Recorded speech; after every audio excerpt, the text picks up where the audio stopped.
오늘 하나님께서 우리에게 주신 말씀은 열왕기상 7장 13절에서 22절까지 말씀입니다. 솔로몬 왕이 사람을 보내어 히람을 두로에서 데려오니 그는 납달리 지파 과부의 아들이요 그의 아버지는 두로 사람이니 노스의 대장장이라. 이 히람은 모든 논일의 지혜와 총명과 재능을 구비한 자이더니 솔로몬 왕에게 와서 그 모든 공사를 하니라. 그가 놋기둥 둘을 만들었으니 그 높이는 각기 18규빗이라. 각각 12규빗이 되는 줄을 두를만 하며 또 놋을 녹여 부어서 기둥 머리를 만들어 기둥 꼭대기에 두었으니 한쪽 머리의 높이도 5규빗이요 다른 쪽의 머리의 높이도 5규빗이며 기둥 꼭대기에 있는 머리를 위하여 바둑판 모양으로 엮은 그물과 사슬 모양으로 따은 것을 만들었으니 이 머리의 7이요 저 머리의 7이라. 기둥을 이렇게 만들었고 또 2줄 석류를 한 그물 위에 둘러 만들어서 기둥 꼭대기에 있는 머리에 두르게 하였고 다른 기둥 머리에도 그렇게 하였으며 주랑 기둥 꼭대기에 있는 머리의 4규빗은 백합화 모양으로 만들었으며 이 두 기둥 머리에 있는 그물 곁 곧 그 머리에 공같이 둥근 곳으로 돌아가며 각기 석류 200개가 줄을 지었더라. 이 두 기둥을 성전의 주랑 앞에 세우되 오른쪽 기둥을 세우고 이름을 야긴이라 하고 왼쪽의 기둥을 세우고 그 이름을 보아스라 하였으며 그 두 기둥 꼭대기에는 백합화 형상이 있더라. 두 기둥의 공사가 끝나니라. 아멘. 오늘 하나님께서 이 말씀을 통해서 우리를 인도하십니다. 이 말씀을 묵상할 때 성령의 감동하심으로 마음이 뜨거워지고 하나님의 뜻을 확신하게 되시기를 바랍니다.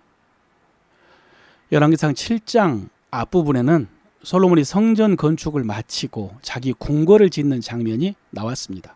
그리고 오늘 13절부터는 다시 성전 기구를 만드는 장면이 나옵니다. 6장에서 성전 건축물을 완성하였고 7장에서는 성전에서 사용되는 기구를 만든 것입니다. 이를 위해 솔로몬은 두로에서 히람이라고 하는 사람을 데려왔다라고 했습니다. 그는 이방인이었지만은 어머니가 납달리 지파 사람이라고 했습니다. 그는 놋의 대장장이인데 놋으로 하는 모든 일에 지혜와 총명과 재능을 구비했다고 했습니다. 그래서 솔로몬은 성전의 모든 기구를 그에게 만들도록 했습니다. 마치 모세가 광야에서 성막을 지을 때 오홀리압과 브살렐이라고 하는 사람이 있어가지고 성막에 필요한 모든 것을 만들었던 것과 같습니다. 여러분, 이렇게 성막이나 성전을 지을 때 기술자가 필요합니다. 그리고 하나님께서는 그 일을 감당할 수 있는 지혜와 능력을 주십니다. 오늘날 우리도 교회를 세우고 있습니다. 교회는 지금 솔로몬이 짓고 있는 성전보다 더 온전한 하나님의 집입니다. 성전은 예수 그리스도의 모형이지만 교회는 예수 그리스도의 몸이기 때문입니다. 우리 성도들은 그 몸의 지체이고 머릿돌이고 모퉁이 돌이신 예수 그리스도에게 연결되어 지어져가는 성전입니다. 그래서 우리가 교회를 세워가면서 오홀리압과 브살렐 또 오늘 히람과 같은 기술자가 있었으면 좋겠다라는 생각을 합니다마는 여러분, 오늘날 우리에게는 그런 기술자, 어떤 전문가가 아니라 모든 성도들이 이 일을 위해 부름받았다는 사실을 알아야 됩니다. 그렇습니다, 여러분.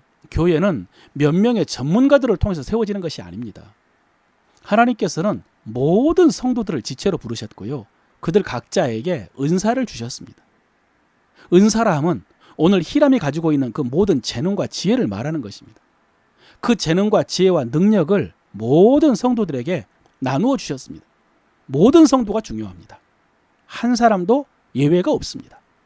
한 사람도 예외가 없습니다. 그러므로 모든 성도들은 자신의 은사를 알아야 됩니다. 모른다면 찾아야 됩니다. 없을 수가 없습니다. 반드시 찾아야 됩니다. 그리고 그 은사로 함께 교회를 세우고 하나님의 나라를 세워야 됩니다. 그래서 우리 교회 사명선언이 예수 그리스도 안에서 구원받은 성도들이 함께 이 땅에 하나님의 나라를 세워간다입니다.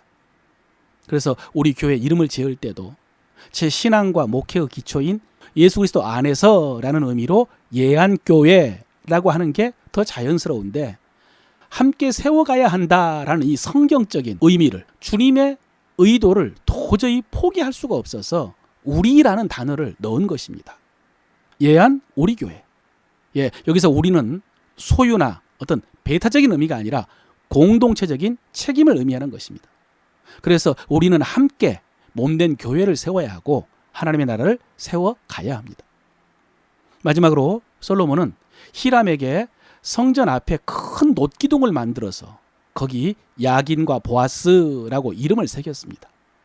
거기 새긴 글씨는 특별한 의미가 있을 것입니다. 야긴이라는 말은 그가 세우신다라는 의미이고 보아스는 그에게 힘이 있다라는 뜻입니다. 그러니까 이것은 당시에 솔로몬 자신의 신앙 고백이자 또 백성들에게 가르치고자 했던 신앙 교육인 셈입니다. 내용이 뭡니까? 하나님께서 하나님의 힘으로 이 나라를 세우신다라는 것입니다. 하나님의 주권을 고백하는 신앙 고백입니다. 하나님께서 세우실 것이니 나는 할 일이 없다라는 그런 방관적인 태도가 아니라 그러므로 그 하나님을 의지하고 순종해야 한다는 고백입니다. 사랑하는 성도 여러분, 이 고백이 이 든든한 기둥들처럼 여러분의 믿음에도 견고하게 세워지기를 바랍니다. 그래서 스스로 연약함 때문에 실망하지 말고요. 또 사람 보면서 낙심하지 말고 하나님 바라보면서 하나님이 세우시는 그 일에 참여하는 여러분 되시기를 축원합니다.